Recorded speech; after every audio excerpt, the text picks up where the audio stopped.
Hello, good day. It's me again, Teacher Bentoy, and please be with me as I will discuss to you all about quadrilaterals in grade 9 mathematics. Bebo, bebo, bebo, bebo, bebo, bebo, Bibo TV. bebo, bebo, bebo, bebo, bebo, bebo, So, as first part of our discussion, we'll have a recall or review of terminologies regarding quadrilaterals.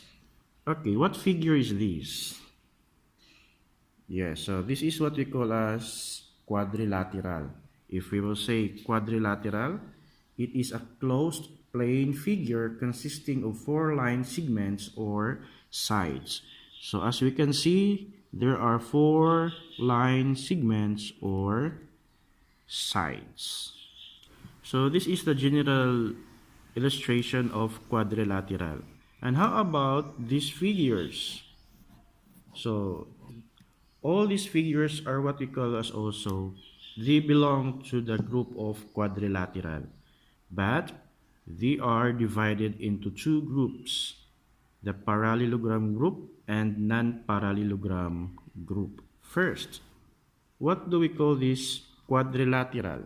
So we call this one as a parallelogram.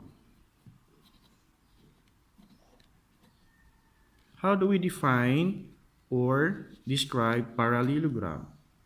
Parallelogram is a quadrilateral with two pairs of opposite sides that are parallel.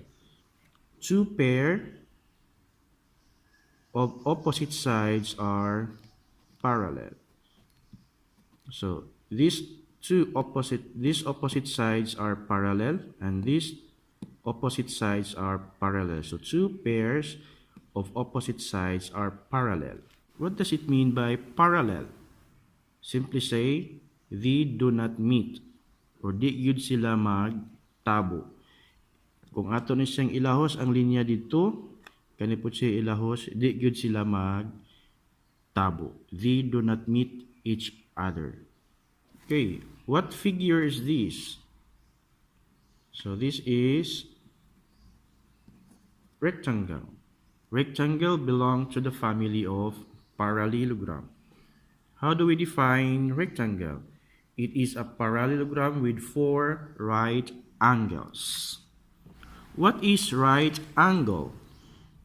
If we'll say right angle, the angle measures exactly 90 degrees.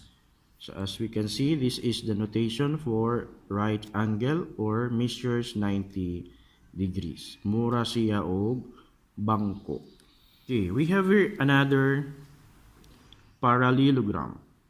This one. We call this one as a square. How do we define or describe a square? A square is a rectangle with all four sides congruent. Again, a square is a rectangle with all four sides are congruent. Mean by congruent, it means the measures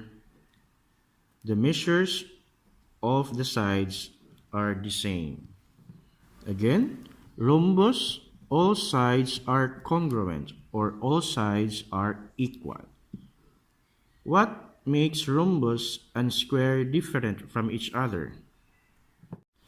Rhombus and square, all sides are congruent, but only square, the angles are right angles or measures 90 degrees. In rhombus, the angles are not equal to 90 degrees. That's what makes the difference of the two. So we can say that rhombus is not a square and square is a rhombus. Why? Because the characteristic of a rhombus naa sa square, but not all characteristics of a square naa sa rhombus. So we can classify square as a rhombus, but the rhombus we cannot classify as a square. Kay di man 90 degrees ang iyahang angles. But ang square, we can classify it as rectangle. But A rectangle, not square. Kaya ang square equal ang iyahang sides, but ang rectangle, it only states that ang iyang angles are 90. Ang iyang sides, dili equal ang upat. These two figures, this one and the other one, we call this figure as trapezoid. If we will see trapezoid, a quadrilateral with exactly one pair of opposite sides parallel. So only these opposite sides are parallel, but these two sides are not parallel. Because if we're going to draw forward, mag-tabo siya. Pero kani siya, kung ato siyang lahuson, di siya mag-tabo. About this figure, so this is common especially in summer season. So we call this one as kite. So kite is a quadrilateral with two pairs of congruent and adjacent sides. Two pairs of congruent, they are congruent,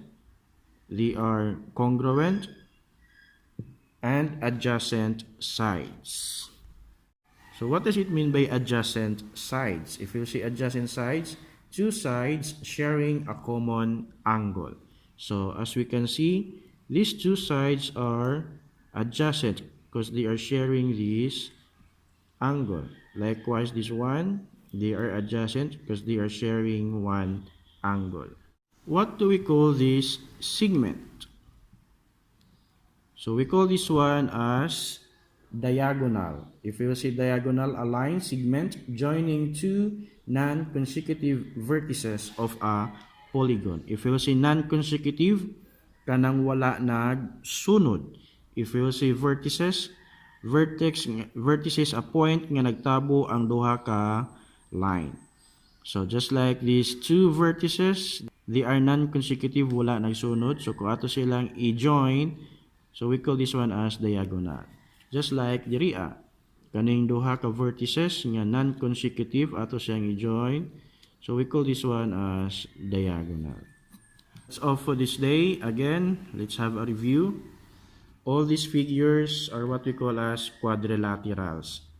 But they are divided into two groups, the parallelogram group and the non-parallelogram group.